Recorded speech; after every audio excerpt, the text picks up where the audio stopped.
साहेब बंदगी साधो भाई, सभी को सत साहेब।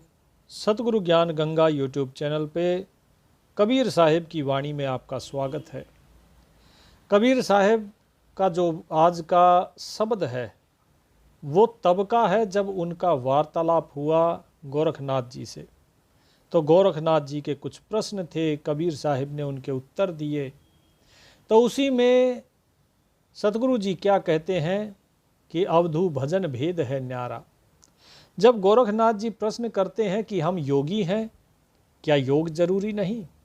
कबीर साहिब कहते हैं यदि योग ही रखना है तो सहज योग रखिए, बाकी किसी चीज़ की ज़रूरत नहीं। परमात्मा का सुमरन कीजिए, भजन कीजिए। केवल योग करने से, इस शरीर को कष्ट देने से कुछ प्राप्त नहीं होता है। योग के माध्यम से भी यदि आपने स्वयं को जान लिया तो अहम भाव जो रह जाएगा उसे कैसे मिटाओगे? उसके लिए भजन जरूरी है। तो क्या कहते हैं कबीर साहिब? कहते हैं अवधू भजन भेद है न्यारा, कि हे अवधूत जी, हे गोरख जी, भजन इसका भेद बड़ा अलग है। भजन होता क्या है? जब परमात्मा को भजा जाता है तो उसे कहा जाता है भजन। तो साहिब यहाँ पर यही चीज़ समझा रहे हैं कि वो जो भजन है उसका भेद बड़ा अलग है। संसार क्या करता है? संसार उस भजन को लिखता है, उस भजन को गाता है, मंदिरों में घंटे बजाता है, इस प्रकार के सारे क्रियाकलाप करके, और वो सोचता है कि हमने भजन कर लिया। क्या कहा साहिब ने? क्या गाए क्या लिख बतलाए, क्या भर में संसारा, क्या संध्या तर्पण के कीन्हे, जो नहीं तत्व विचारा, अवधू भजन भेद है न्यारा। कि भाई क्या गाते हो और क्या लिख कर बतलाते हो, और क्यों संसार में भरमे हुए हो? अर्थात यहाँ पर सतगुरु जी कहते हैं कि भाई आप जो गाते हो मंदिरों में बैठ के या फिर अपने घर पर बैठकर जो गा रहे हो, उस गाने को भजन नहीं कहते। लोग भजनों की किताबें लिख देते हैं, पुस्तकें लिख देते हैं। साहिब कहते हैं ये लिख के बतलाने से भजन नहीं होता। इसको लिखने से क्या होता है? अगर लिखने से ही सब कुछ हो गया होता तो इस लिखे हुए को पढ़ के तो ये संसार तर गया होता। क्या कोई तरा? कोई नहीं तरा। और अगर इस दास ब्रह्म प्रकाश की माने तो ये भी यही बताता है आपको बार बार कि पढ़ो मत, जितना पढ़ोगे उतना फंसोगे। इसीलिए जो गुरुदेव ने बताया केवल उस पर अडिग रहिए, जो बताया जाता है सत्संग में उसका आचरण कीजिए, क्योंकि सत्संग में बताया जाता है भाव। अब देखिए जो साहिब की वाणी है, इस शब्द के अंदर साहिब ने क्या लिख दिया? क्या गाए क्या लिख बतलाए, क्या भर में संसारा। ये तो केवल शब्द लिख दिए, इनका अर्थ तो है नहीं। अब इनका अर्थ लोग अपने अपने तरीके से लगाएंगे, लेकिन इसके पीछे भाव क्या है वो भाव आपको कौन बताएगा? और जब भाव पता नहीं होगा तो जीव को पड़ती है दुविधा, और जब दुविधा पड़ती है तो फिर वो भटक जाता है। और काल इस जीव को कैसे समझाता है? कहता है कि भाई तू इसको नहीं किसी और चीज़ को भी पढ़। फिर दो चीज़ें पढ़ ली, फिर ये माया आपको प्रेरित करती है कि नहीं ये दोनों में तो अलग अलग ज्ञान है, कोई तीसरी चीज़ पढ़। अब तीसरी चीज़ पढ़ोगे तो जाहिर सी बात है और तीसरी चीज़ बिल्कुल अलग होगी दोनों से, और या फिर उन दोनों में से किसी एक का समर्थन कर रही होगी। एक का समर्थन करेगी तो आपको ये लगेगा चलो एक तरफ दो हो गए, लेकिन ये तीसरा जो है ये कहीं और की तरफ इशारा कर रहा है। अर्थात जीव की दुविधा कभी नहीं जाती। लेकिन यदि जीव एक ही जगह पे रहे, एक ही वाणी पढ़े, एक ही ज्ञान को ग्रहण करे, तो क्या होगा? साहिब कहते हैं कि तो जीव के पास एक ही ज्ञान होगा, और जब एक ही ज्ञान होगा तो जाहिर सी बात है उसमें दुविधा का कोई प्रश्न ही नहीं उठता। इसीलिए हम आपसे कहते हैं कि आपके गुरु जो भी हैं, आप केवल अपने गुरु की ही वाणी सुनिए, अपने गुरु का ही सत्संग सुनिए। ये हम नहीं कहते कि आप हमारा सत्संग सुनिए, जो आपके गुरु हैं उनकी वाणी सुनिए, उनका सत्संग सुनिए।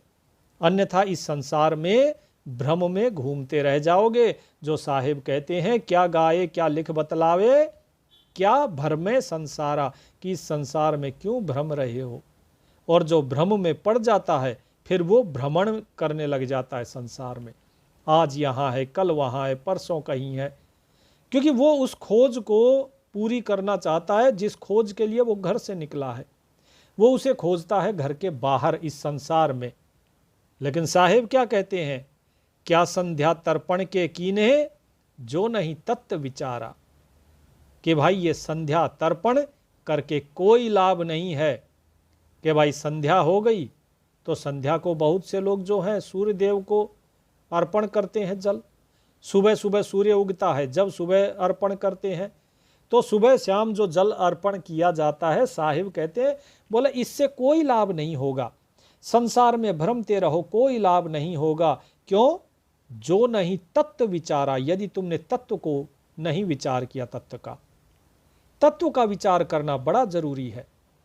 आप जानते हैं आदि शंकराचार्य जी को, आदि गुरु शंकराचार्य जो कि सनातन धर्म कहिए या फिर हिंदू धर्म कहिए, इनके पहले गुरु माने जाते हैं, इसीलिए उन्हें कहा जाता है आदि गुरु, और उन्हें भगवान शंकर भी कहा जाता है। लेकिन ज्ञान देखिए उनको कहाँ से पता लग गया। उन्होंने अद्वैत का ज्ञान सभी को सुनाया, और एक दिन जब वो जा रहे थे मार्ग से, तो मार्ग में जाते जाते सामने एक चांडाल आ गया। उस चांडाल ने थोड़ी मदिरा पी हुई थी, और मदिरा पीते हुए वो झूमता हुआ जैसे ही उनके सामने आया तो उनके जो भक्त थे उन्होंने कहा आगे से हटिए हटिए हटिए, देख नहीं रहे स्वयं भगवान शंकर आ रहे हैं। बोले भगवान शंकर? कहाँ है भगवान शंकर, दिखाओ तो मुझे। उस चांडाल के साथ वार्तालाप होने लगा, बहसबाजी होने लगी। बोले नहीं नहीं नहीं, तुमने स्वयं को भगवान कहा है तो बताओ मुझे कहाँ है। यदि तुम भगवान शंकर हो तो दिखाओ मुझे कहाँ है भगवान शंकर, किसे कहते हो तुम भगवान? तुम तो बात करते हो ना कि सभी एक हैं, यदि तुम भगवान हो तो क्या मैं भगवान नहीं हूं?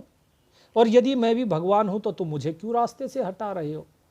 यह तुम्हारा कैसा अद्वैत ज्ञान है?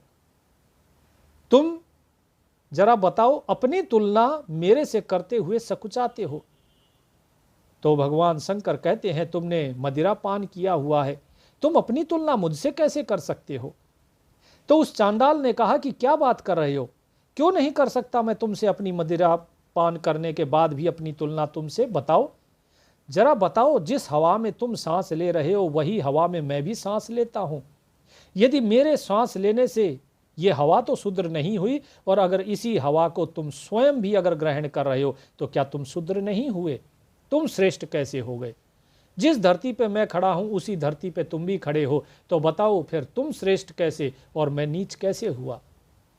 जिस जल में तुम स्नान करते हो उसी जल में मैं स्नान करता हूं, तो बताइए क्या मेरे स्नान करने से वो जल अशुद्ध नहीं हुआ? और उसी अशुद्ध जल से यदि आप स्नान करते हो तो फिर आप शुद्ध कैसे हो गए और मैं अशुद्ध कैसे रह गया?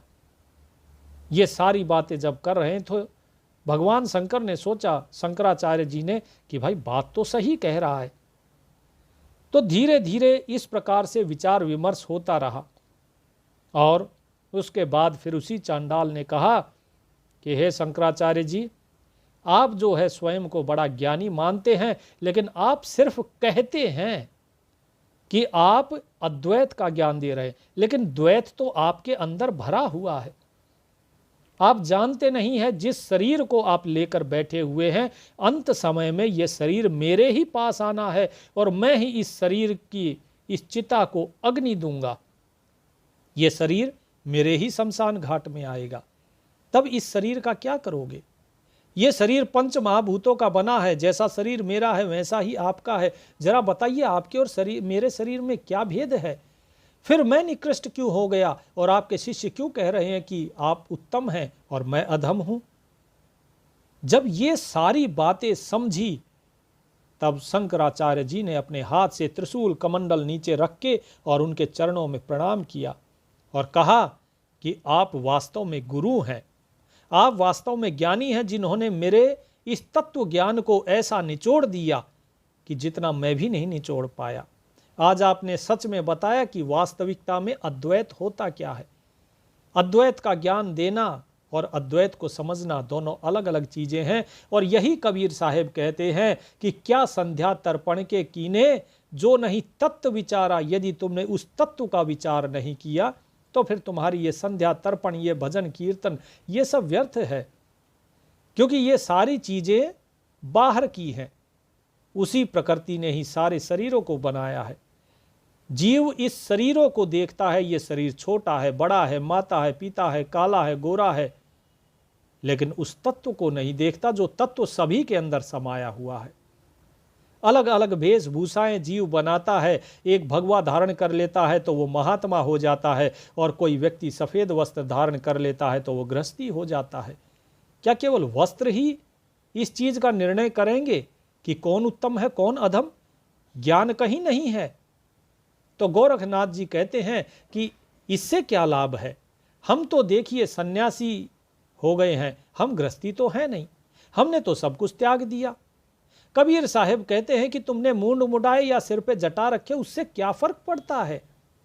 तुम चाहे भभूत लगाओ चाहे आप भभूत ना लगाओ, क्या फल उसका प्राप्त हुआ आपको? कोई फर्क नहीं पड़ा, कोई फल प्राप्त नहीं हुआ। यदि फल प्राप्त हुआ होता आज आप हमारे सामने ना होते। तो कबीर साहब क्या कहते हैं गोरखनाथ जी को? साहेब कहते हैं, मूंड मुंडाए सिर जटा रखाए, क्या तन लाए छारा, क्या पूजा पाहन की कीने, क्या फल किए आहारा, बिन परचय साहिब होए बैठे, विषय करे व्योपारा, ज्ञान ध्यान का मर्म न जाने, बाद करे अहंकारा, अवधू भजन भेद है न्यारा। क्या कहा साहिब ने कि हे अवधूत जी, उस भजन का तो, उस परमात्मा का भजन कैसे किया जाता, उसका तो भेद ही अलग है। आपने चाहे मूंड मुंडा लिया हो, गंजे हो गए हो, या आपने सिर पे जटा रखा ली, क्या फर्क पड़ता है? क्या तन लाए छारा, कि इस शरीर के ऊपर आपने राख भी मल ली। छार अर्थात राख, भभूत जो धुनी जमाते हैं, धुनी में बैठते हैं, तो उस राख को क्या करते हैं? अपने शरीर पे मल लेते हैं। आज भी नागा साधुओं को आप देखेंगे तो उनके शरीर पे राख मली रहती है। साहेब कहते हैं कि इससे होगा क्या?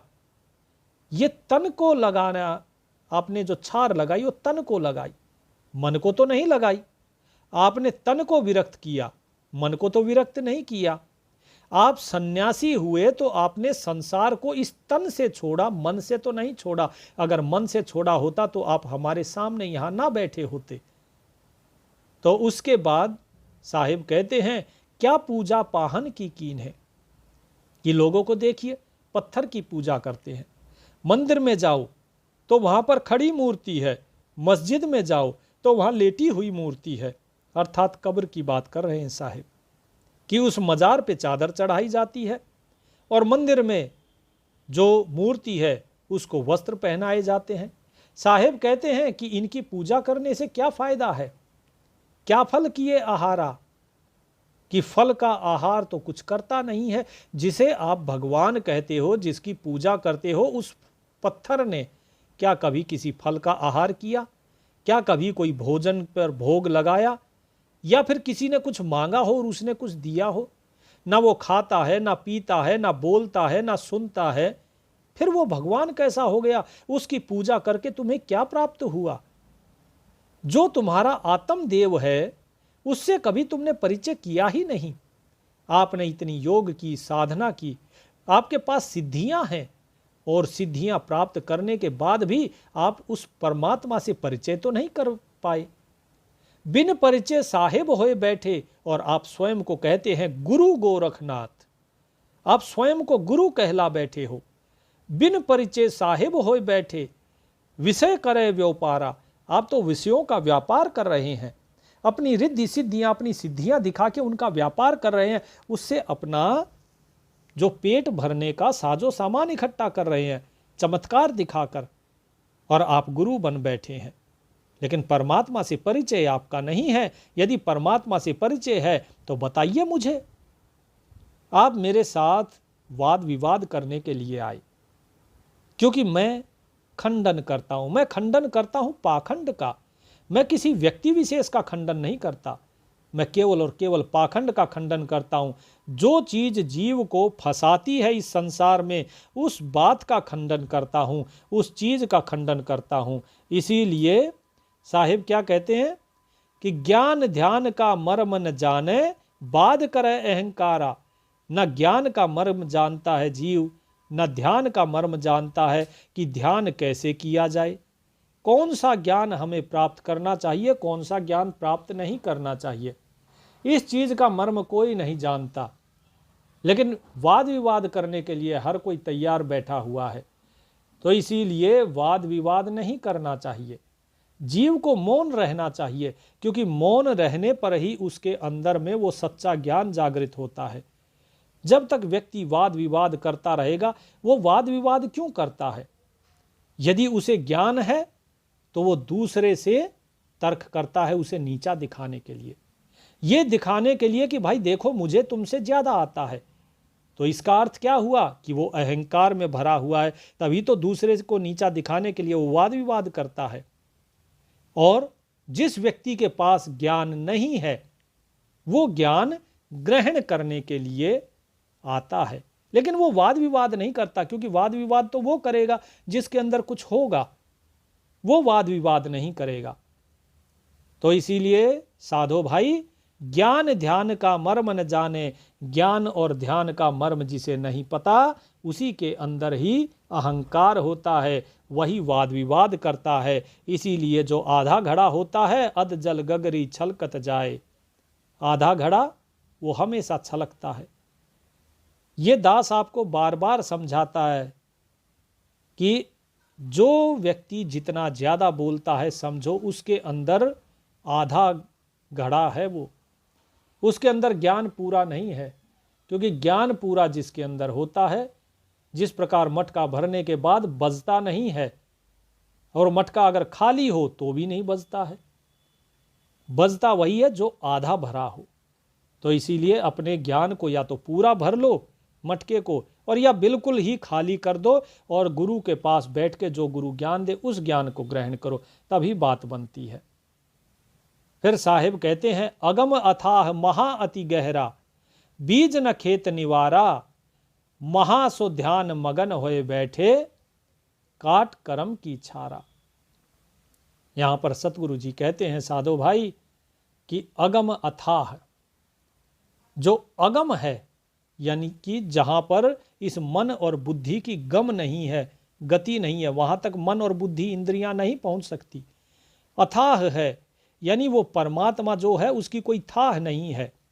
महा अति गहरा यानी बहुत महान है, बहुत विशाल है, और अति गहरा यानी गहरे से भी गहरा है। बोले वो परमात्मा ऐसा है। और उस परमात्मा के नाम का बीज न खेत निवारा। खेत क्या है? खेत है जहां पर जीव कर्म करता है। तो कर्म कहाँ करता है? अपने इस शरीर में करता है।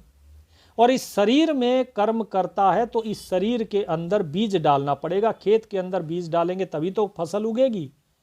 तो इस शरीर के अंदर जब नाम का बीज शुरू होगा, श्वास श्वास में नाम का सुमरन होगा, तभी तो फसल पैदा होगी। उस परमात्मा रूपी फल को हम प्राप्त कर पाएंगे।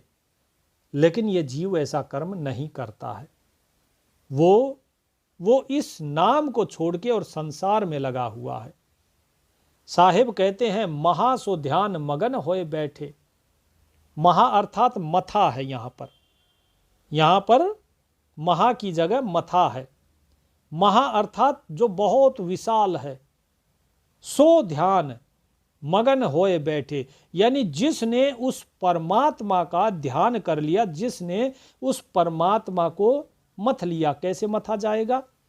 खेत के अंदर बीज डालो, यानी नाम रूपी बीज इस शरीर के अंदर डाला जाता है, और श्वास श्वास में श्वास ऊपर नीचे आए जाएगी, और धीरे धीरे इस शरीर का मंथन होगा। और जब मंथन होगा तो जिस प्रकार से दही को मथने के बाद उससे घी निकलता है, ठीक इसी प्रकार इस शरीर को मथने से उस परमात्मा रूपी उस महान जो महा है उसकी प्राप्ति होगी। और जो सच्चा साधक होता है वो उसकी प्राप्ति करके उसी में ही ध्यान मग्न हो जाता है और बैठ जाता है। और ऐसे ही जीव काट कर्म की छारा, ऐसा ही जीव कर्म के बंधन को, जो कर्म फल है उसे काटकर इस काल के जाल से पार हो जाता है। तो साधो भाई, ये दास भी आपको यही चीज बार बार समझाता है, पढ़ने से मुक्ति नहीं होगी। ध्यान मार्ग, ज्ञान मार्ग और भक्ति मार्ग, ये 3 मार्ग हैं और ये तीनों मार्ग सहज मार्ग में आ जाते हैं।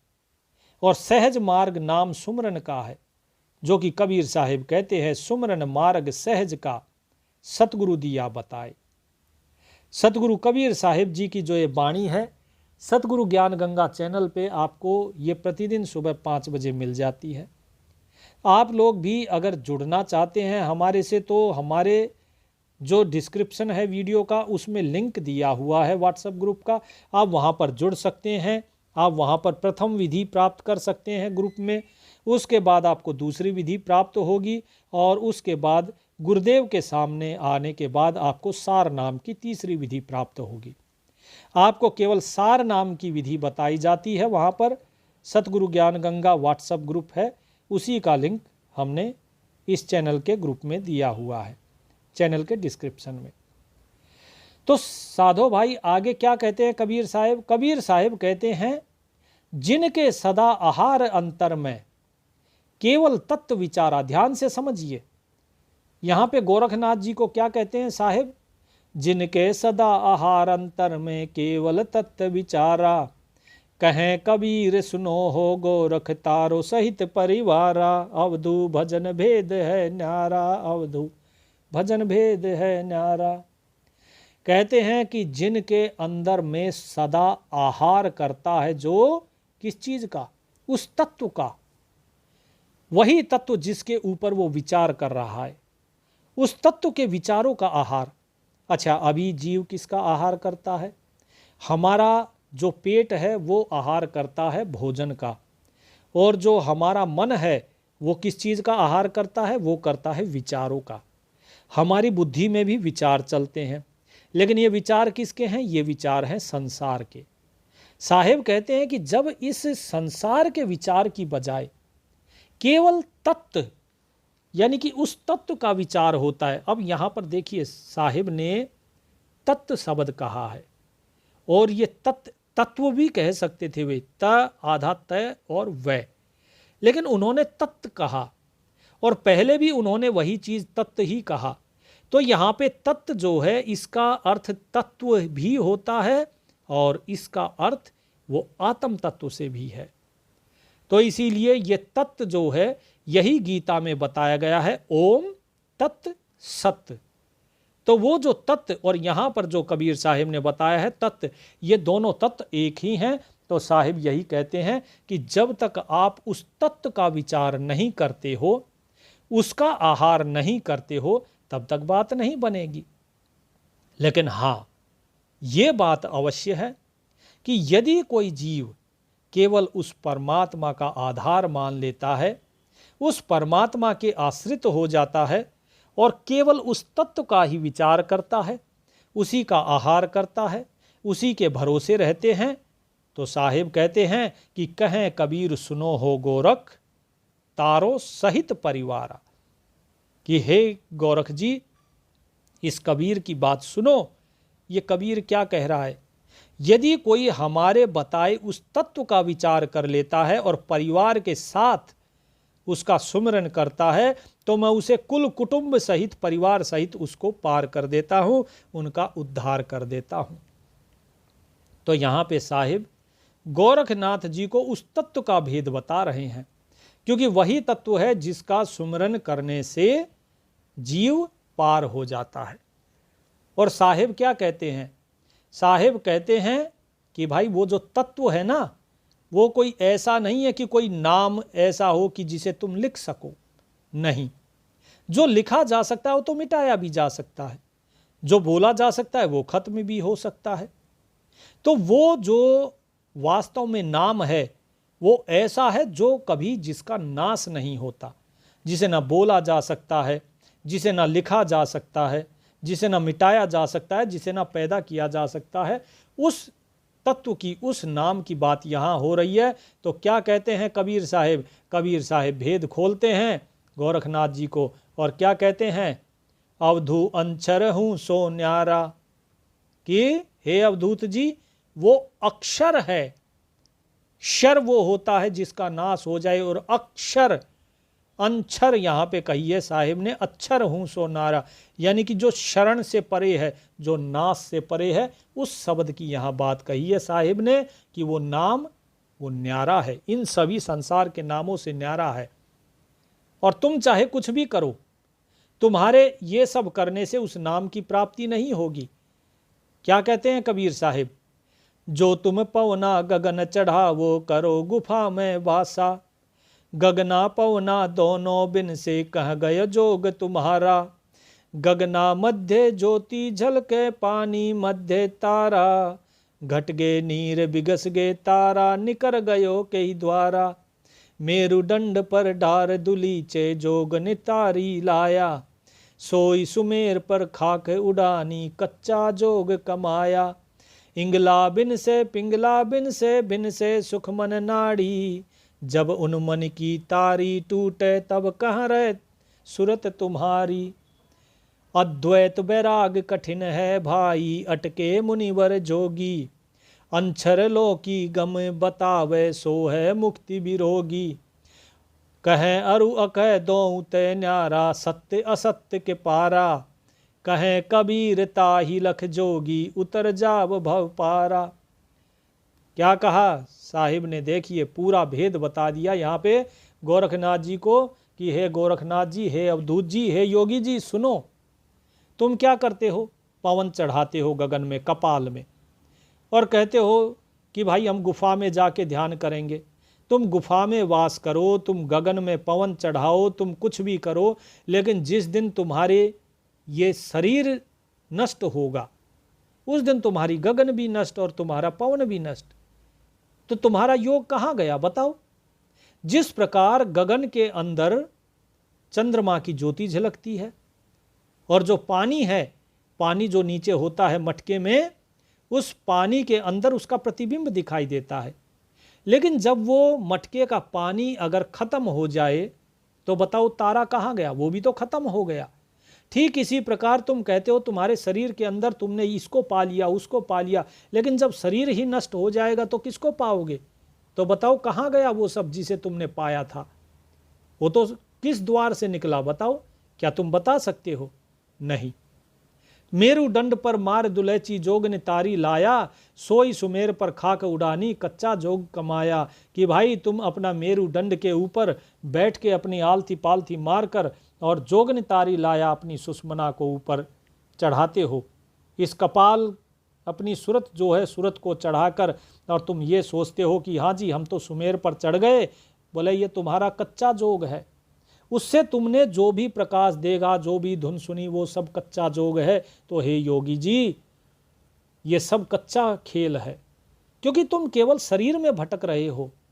इंगला बिन से पिंगला बिन से सुखमन नाड़ी, जब उन मन की तारी टूटे तब कहाँ रहे सूरत तुम्हारी।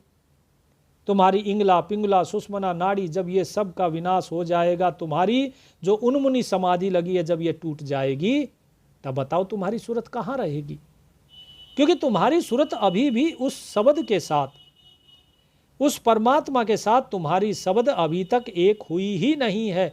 जब तक सूरत उस शब्द के साथ एक नहीं होगी, तुम अपनी इन नाड़ियों को, इनको कितना ही भी संभाल कर रखे रहो, तुम कितनी भी मुद्राओं में बैठे रहो, तुम जब तक उन्मनी से ऊपर अगोचरी पर नहीं जाओगे तब तक बात बनेगी नहीं।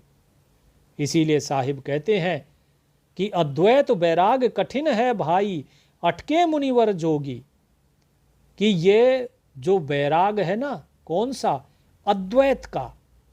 अभी तुम्हारे अंदर द्वैत है, इसीलिए तुम मेरे सामने बैठे हो, इसीलिए तू और मैं का भेद है, इसीलिए यहां पर वार्तालाप कर रहे हो। लेकिन यदि अद्वैत होता तो ये सब नहीं होता। इसीलिए साहिब कहते हैं कि ये अद्वैत का जो वैराग है ये बड़ा कठिन है। बड़े बड़े मुनि और बड़े बड़े योगी इसी में फंस कर रह गए, क्योंकि वो उस अक्षर लो की गम बतावें। कबीर साहिब कहते हैं कि मैं तुम्हें उस अक्षर की, जिसका नाश नहीं होता, उस तत्व की मैं तुम्हें वो ज्ञान बता रहा हूँ। गम अर्थात ज्ञान। कि वो मैं तुम्हें बता रहा हूं, सो है मुक्ति विरोगी, कि वही तुम्हें मुक्ति देने वाला है और कोई तुम्हें मुक्ति नहीं दे सकता। उस नाम को जानो, वो नाम स्वयं परमात्मा ही है, वो शब्द वो स्वयं परमात्मा ही है। और वो परमात्मा तुम उसे बोल भी नहीं सकते, क्योंकि वो कह और अकह इन दोनों से परे है। वो ना शब्द है ना निशब्द है, वो शब्दातीत है, इन दोनों से अलग है।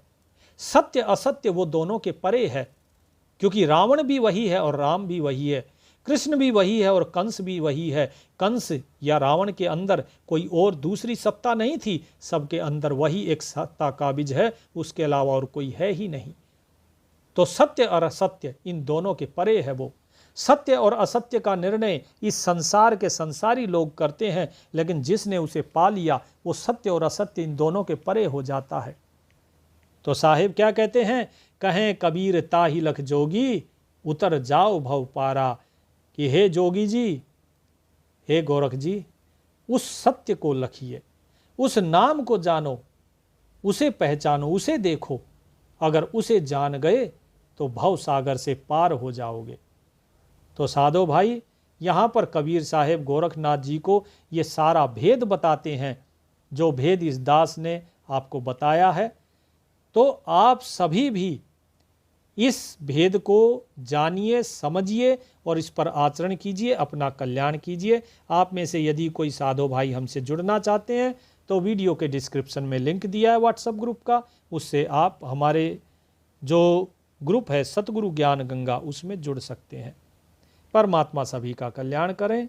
सत साहेब साहेब बंदगी।